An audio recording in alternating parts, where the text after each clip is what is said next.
Welcome to Luna's English. Welcome back to the Luna's English, the podcast teaching English in context so you can learn naturally. On today's episode, I want to walk you through a day with me. It is the beginning of the school year here in the United States. If you have not listened to our previous episodes, you might not know that I am a public school teacher here in California, and our school year starts at the beginning of August. So we are back in the classroom, and on today's episode, I want to do some real-life English. Walk you through the average day that I have, what I do during the day, and that way you can learn some common words and phrases that we use when we talk about our daily routines. So if you're interested in learning about what it's like to be a high school teacher here in the United States, and also, of course, practice your listening comprehension and build your English vocabulary, then follow along because we're about to begin. Before we get started, want to remind you to look at the description of this podcast episode. There you will find a list of the words and phrases that I used in the episode so you can take them, study them, and build your English vocabulary. Now, let's talk about my daily routine. I'm actually going to start with the night before the day we're going to talk about. So my daily routine actually starts the night before. Before I go to bed, I have to pack my lunch for the next day. This is the lunch that I take to work with me. And I also have to make my breakfast. So my breakfast is actually not that much food. I don't usually eat food in the morning, but I do drink a protein shake. So I mix some protein powder and water and some chocolate milk, which is milk with chocolate flavoring in it. I mix that all together and I put it in my refrigerator and I put that with my lunch, and the next day when I wake up, that is what I need to grab and take with me. Now let's talk about my daily routine. This is going to be for the weekdays, the days that I actually have to go to work, which is Monday through Friday. On the weekends, I don't really follow this routine, but every working day when I have to get up and drive to the high school that I teach at, this is what I do. So my alarm goes off at about 7:10 in the morning, 10 minutes after 7 o'clock. That gives me enough time to get ready and to leave for work. And I am also one of the types of people who does not like to get up early. I have a couple of coworkers who work at the same high school that I do, who get to work around the same time that I do, but they get up much earlier, maybe even an hour before I do, because they like being up early in the morning and they like going to bed early at night. This is called a morning person, someone who likes being up early in the morning. I am not a morning person. I am a night owl. A night owl is someone who likes to stay up really late at night and sleep in during the day. And I will say that on the weekends, this is usually more of my routine. And during summer breaks, when we don't teach, this is definitely my routine. I am someone who can stay up very late into the early hours of the morning, and I would much rather sleep in. So getting up at 7 a.m., maybe it's normal for you. Maybe you like that. I do not. If I do not have to go to work, I would never, ever wake up at 7 a.m. on my own because it is just too early for me. So tell me, are you a night owl like me? Or are you a morning person, someone who likes to get up early? When my alarm goes off in the morning, it is a struggle to get up, but I force myself to because I have to go to work. I have to get paid. So I turn off my alarm and then I get dressed. Get dressed means that you are changing your clothes. You are dressing yourself for the day. So I get dressed, then I go and I brush my teeth. I brush my teeth for a few minutes, and after that, I go downstairs because my house is 2 stories, so there are stairs in the middle of my house. My bedroom is on the 2nd floor, and in the mornings, I have to go downstairs because that's where my kitchen is, that's where the door to go outside is, so I have to go downstairs. I also have a dog. She's this cute little Pomeranian. I have a backyard, so in the mornings when we go downstairs, I open up the door so she can go into the backyard and she can go and do her business. Do her business is a very polite way of saying that she needs to go use the restroom. This is usually what we say when we're talking about dogs because they're not actually using a restroom, right? They're not using a toilet like a human would. They are going outside. So you might hear people say that they're taking their dog outside, or they're taking their dog outside to do their business, or their dog is going to go do their business. It's just a polite way of saying that your dog needs to go outside so it can relieve itself. Well, my dog is outside doing her business. I go to the second restroom in my house, the restroom that I have downstairs, and I brush my hair and I put on some makeup and I put on some sunscreen. When people are putting makeup on their face, you might hear them say that they're putting their face on.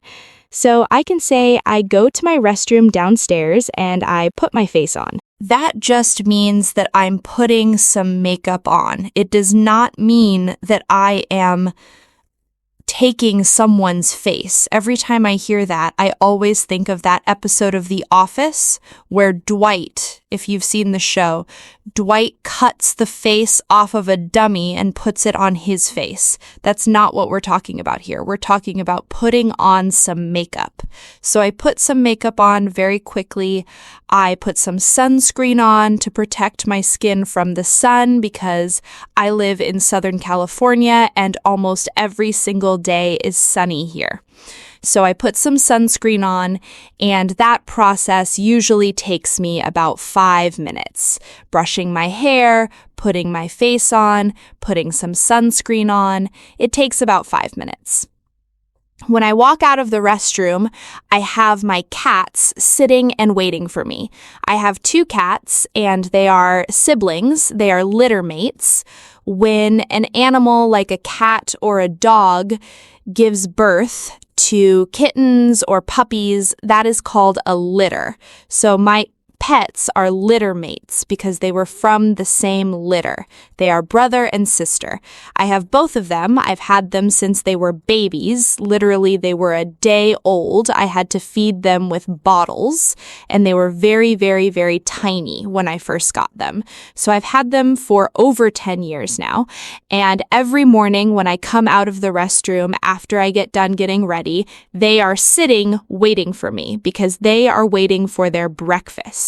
I give them some of their food. I let my dog back inside after she is done using the yard, and then I get my stuff ready to go to work. So I go to my refrigerator, and in my refrigerator, I have the lunch that I'm going to take to work that day, and I also have my breakfast. And so I drink my protein shake very, very quickly, and after that, I'm almost ready to leave my house. There are a few more things I have to get. I get my purse, which has my wallet and my driver's license. And then I also grab my backpack, which is what I actually take into school every day. And I also have to grab some things for my dog, because my dog goes part of the way to work with me. She doesn't actually go to work, but she goes to daycare. She goes to a woman's house who watches dogs during the day, while their owners go to work. So I grab my dog's things. I grab her food, her bowl, her leash, the things that she'll need when she is at daycare. And I take that, I take my purse, my backpack, and my dog, and we go into my garage where my car is. We go into my garage, put all of my stuff in my car, including my dog, and we drive to her doggy daycare. Once we get to her daycare, I leave her and I leave her things with the woman who watches her, and then I continue on my commute to work. A commute means you're traveling for something, usually for work. So when someone says that they have their morning commute, that means the distance and the time it takes for them to get from their house to their work. In my case, my morning commute actually isn't that bad. It usually takes me about 25 minutes from when I leave my house to when I get to work. My work is 11 miles from my house, which I know in the United States, we're one of the few places that uses miles. That's about 17.7 kilometers. I do have to take the freeway for part of my commute. A freeway is not just a regular street, it is a place where you drive faster and there are no stop signs or stop lights. It's for high-speed travel. Now, I live in Southern California, and there is a little bit of a rush hour. A rush hour is when people are traveling at the same time. This is usually in the morning when everyone is going to work, and then later in the afternoon when everyone is off work and going back home. There is a little bit of a rush hour.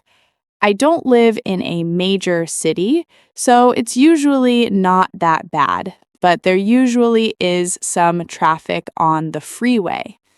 So normally it is for high-speed travel, but a lot of times I'm actually not going that fast because there are a lot of other cars. There are a lot of other people who are commuting to work. I usually pull into my school around 8:10 in the morning. So you'll hear that phrasal verb, pull in. That usually means when someone is arriving at a destination. So in my case, I can say that I pull in to work. I pull into my staff parking lot at 8:10. I park my car and then I walk into my school's main administration building and I scan my badge to kind of check in and say that I'm there in the morning. And then I walk to my classroom. My school has multiple buildings. I am in the science building because I teach science at my high school. It takes a few minutes to walk there. The school is relatively large. I don't know how it compares to schools in other countries because I've never seen a high school in another country. I will say my high school has about 1,800 students, which is 1,800 students, about that many. That is actually relatively small for my area. The other two high schools that are in the same city that I teach at are larger, and the high school that I teach at actually used to be larger. When I first started there years ago, we had about 2,000 students. We've actually lost some students in recent years. I don't know if 1,800 sounds like a lot or sounds very small to you or normal to you, but for where I am, that's actually relatively small. So I go to my classroom and then I turn on my computer and really just get everything ready for my students. At my school, we have 6 class periods during the day. The first class period starts at 8:30 in the morning, and each class period is about 55 minutes. Our second class period of the day is a little bit longer because they do morning announcements. Last year, I did an episode about how American high schools are like what they show in the movies. And I know in the movies, they show those announcements where they come over the loudspeaker and they talk to the students, or they play a student-made kind of news video. We do that at my school. They do have the student-made news videos that they show every week. We do the morning announcements every single day. So our second period is a little bit longer because it has time for that. We have 4 class periods before lunch. So our bell for lunch rings at, I believe, a little before 1 o'clock in the afternoon, and then we get 30 minutes for lunch. 30 minutes might sound like a lot or might sound like a little. Again, I'm not sure how this compares to other countries. I will say that 30 minutes is a little bit difficult. The reason is that usually there's some students who take a while to pack up their things to actually leave your classroom. So you get stuck kind of standing there waiting for them to leave. And then, of course, I have to wash my hands and get my lunch out. So usually by the time I actually sit down to eat my food, I usually only have about 20 minutes left, maybe a little bit more, but about that amount of time. In my science department, all of us eat in the same classroom, so I have to go walk over to another teacher's room, and we sit together and we eat lunch together every day. This is usually our time to be kind of free of students. It's the time that we're not obligated to teach anything. But again, usually you have students in this room with us because there's always some student who needs to turn in an assignment, or maybe they missed a quiz or an exam and they need to take it or they need to retake it. So usually we do have students with us, and that 25 minutes or 20 minutes, by the time I sit down, it goes very, very quickly. After our 30-minute lunch, I go back to my room, and then we have 2 more class periods to end out our day. The final bell for the day, when school is actually over, is at 3:20 in the afternoon. Once my students leave, I kind of get everything set up for the next day. So I try to have everything prepared when I come in the morning, so I don't have to do very much. I try to prepare as much as I can. And then I pack up my stuff and I leave. So I usually leave about 15 minutes after the bell rings. I get in my car and then I drive back home. Now, I usually don't leave right after the bell rings because there is a lot of traffic. We have 1,800 students, like I said. Some of them are older and can drive themselves and have their own cars. A lot of them are being picked up by their parents or some other family member, and then some of them walk. So there is a lot of traffic in front of the school after the bell rings, and it takes a while to leave if you get stuck in that traffic. So I try to wait to prepare my room, but also to let a lot of the people leave so it doesn't take me so long to get out of the parking lot.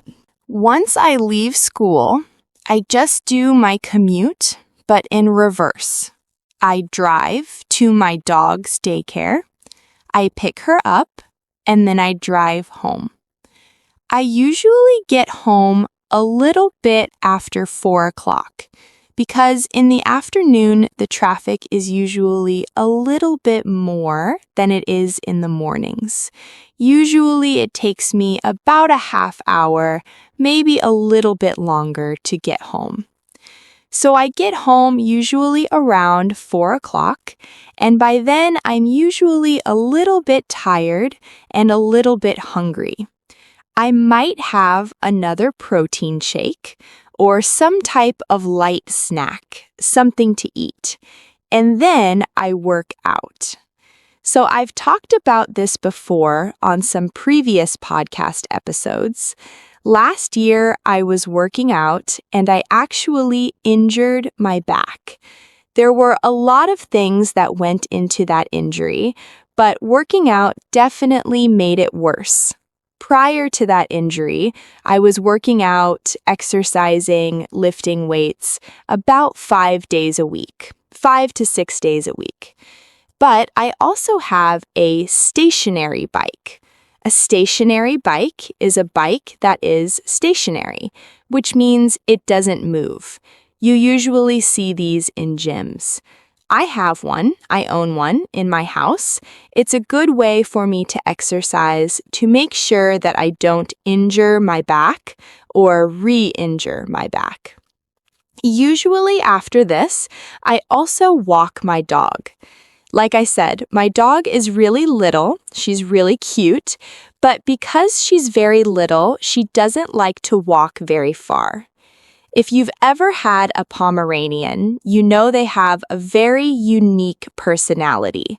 They are very strong-willed, which means they want to do what they want to do, and sometimes they don't want to listen to you. One thing about my dog is that she really loves to go for a walk at the beginning, but after about 5 minutes, she's done. She will just lie down on the ground and refuse to move. And then I have to pick her up and carry her back home, or I have to really coax her into moving.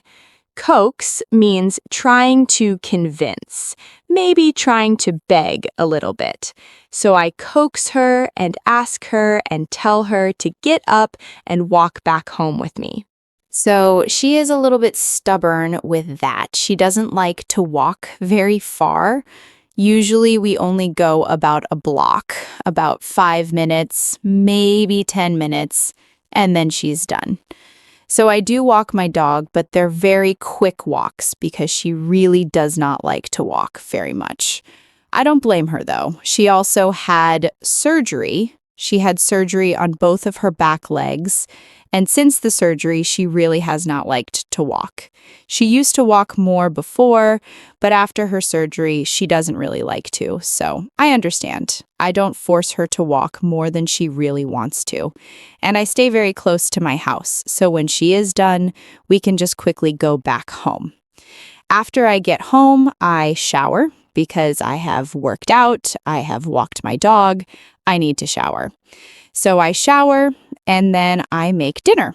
So usually by this point, it's about 6 o'clock and I figure out what I'm going to have for dinner, if I need to cook something, if I'm going to go get dinner from a fast food place or a restaurant.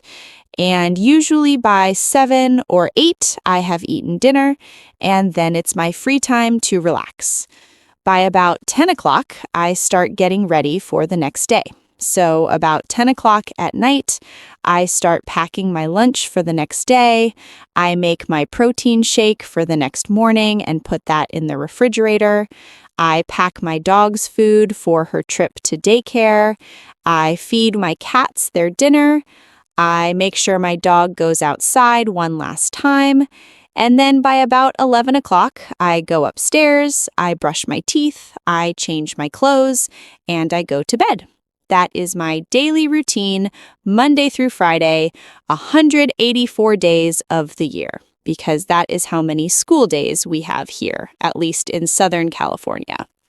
I hope you enjoyed the episode. I hope you learned how we talk about these things in English, or at least in American English, because that's the type of English that I speak. If you are unsure about any of these words or phrases, please look at the description of this podcast episode. You will find the vocabulary list of the words that I used in this podcast episode, so you can take them, study them, and start using them in conversation yourself. And try, leave a comment, tell me about your morning routine. What is something that you do every day? What is your commute time? How do you get to work? Do you drive like I do? Do you use some other type of transportation? Leave a comment. Try to use some of these terms in English. If you enjoyed this type of episode, if you want more episodes like this in the future, where we talk about everyday English, we walk through a certain subject, please let me know. Tell me if you would like more episodes like this, because there are a lot of things that we could cover in the future if you are interested in learning about them. If the podcast is helping you learn English, if you're enjoying it overall, please consider leaving us a rating on whatever app you use to listen to this podcast on. You can tell a friend, tell a family member, tell someone who is learning English so we can continue to grow our audience. You can follow us on social media at Luna's English, and remember to like and subscribe so you don't miss our next episode when it comes out next day. Until then, keep learning English.